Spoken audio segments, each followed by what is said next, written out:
Donc l'osier, c'est une variété de saule qui pousse un peu partout, mais qui aime bien l'humidité, comme tout ce qui est saule, que je coupe l'hiver et au mois de mai, en pleine sève montante, je le sors de l'eau et je l'épluche.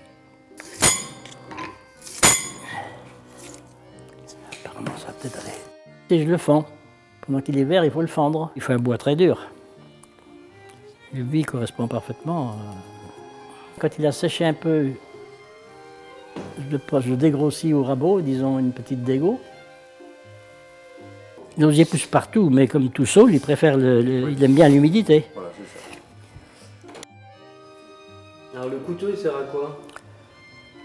Il sert à commencer à fendre d'une part. Le petit surtout. Le petit, c'est pour commencer à fendre. Et puis les égaliser. Les plus droits pour le fond.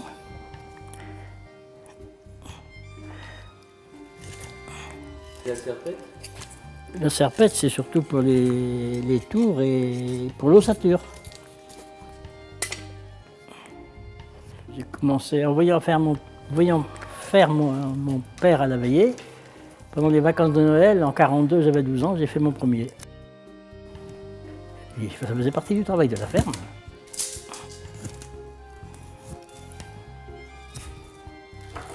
Quelques séances quand même. Oui, je commence par le plus simple, ce qu'on vient de faire là. Et après, je dois faire une corbeille, mais simple, sans... Sans les fioritures, ah oui. Très souvent, on m'apporte des paniers à réparer. Mon panier n'est pas cassé, mais il n'est pas usé, mais mon lance, elle est cassée. Ce qui fait la valeur de ce panier, c'est que l'anse est solide. Et là, pour bien garnir le tour, pour que ce soit plus joli, de temps en temps, il faut faire 2 tours. C'est le même osier sans aucun produit. La seule différence, c'est que le rouge, on le fait bouillir dans une chaudière de ferme. Et puis on le laisse tremper dans son propre jus pendant 15 jours, 3 semaines, ce qui le colore.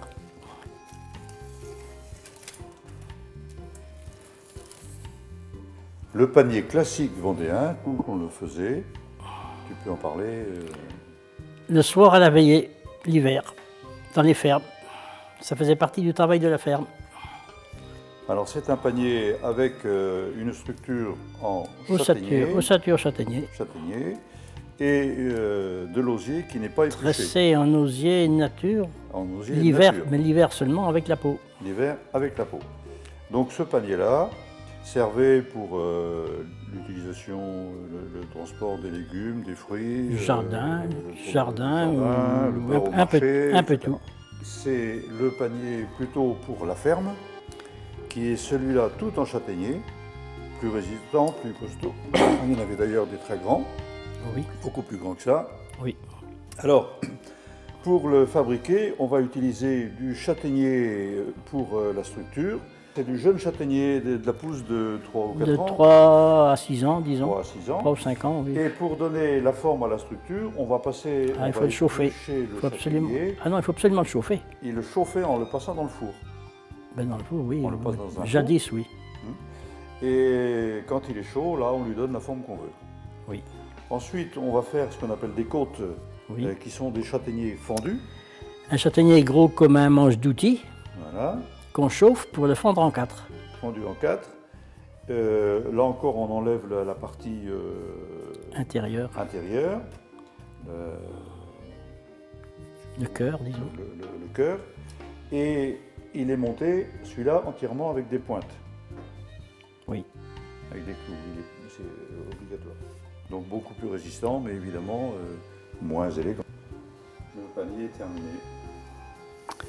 Ce que j'appelle le panier à provision, qui est grand et léger, parce que tout osier.